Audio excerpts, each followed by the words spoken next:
Hi, welcome to STEMeetsU. In these following videos, we are going to focus on physics.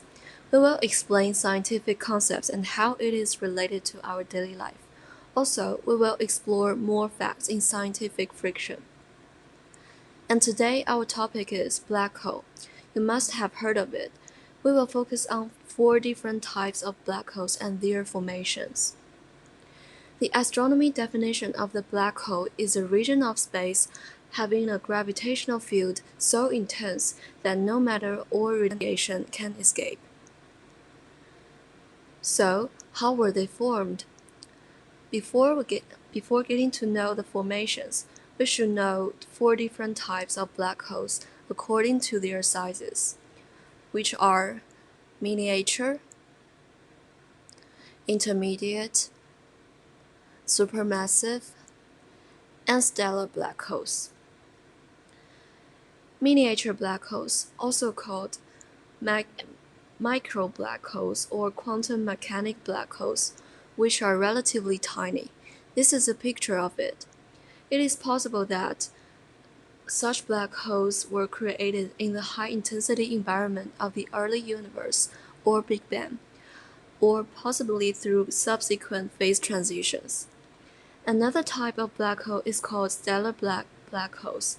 When a star burns through last of its fuel, the object may collapse or fall onto itself.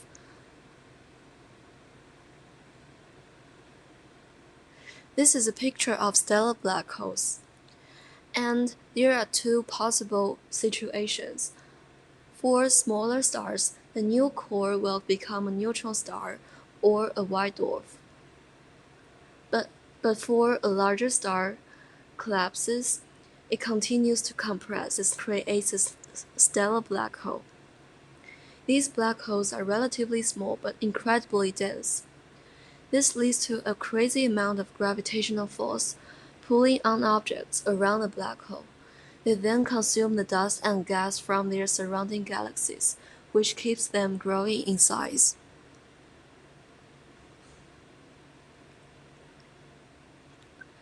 Intermediate black holes. Scientists once thought that black holes came in only small and large sizes, but research has revealed the possibility that mid-size or intermediate black holes could exist. This is a picture of intermediate black holes. Such bodies could form when stars in a cluster collide in a chain reaction. Several of these IMBHs forming in the same region could then eventually fall together in the center of a galaxy and create a supermassive black hole. Small black holes populate the universe, but their cousins, supermassive black holes, dominate. These enormous black holes are millions or even billions of times as massive as the Sun, but are about the same size in diameter. Such black holes are thought to lie at the center of pretty much every galaxy, including the Milky Way.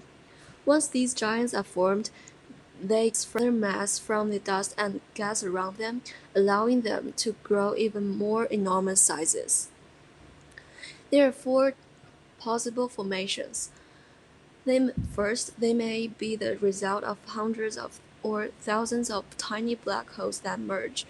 Large gas clouds could also be responsible, collapsing together and rapidly accreting mass. A third option is collapse of stellar cluster, a group of stars all falling together. Fourth, supermassive black holes could arise from large cluster of dark matter. This is a substance that we can observe through gravitational effect on other objects.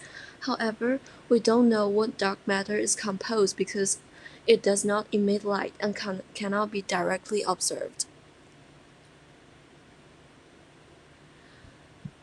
That's all about this video. If you like it, feel free to subscribe to STEMeetsU. In the next video, we will talk about why can't light pass through holes. See you next time.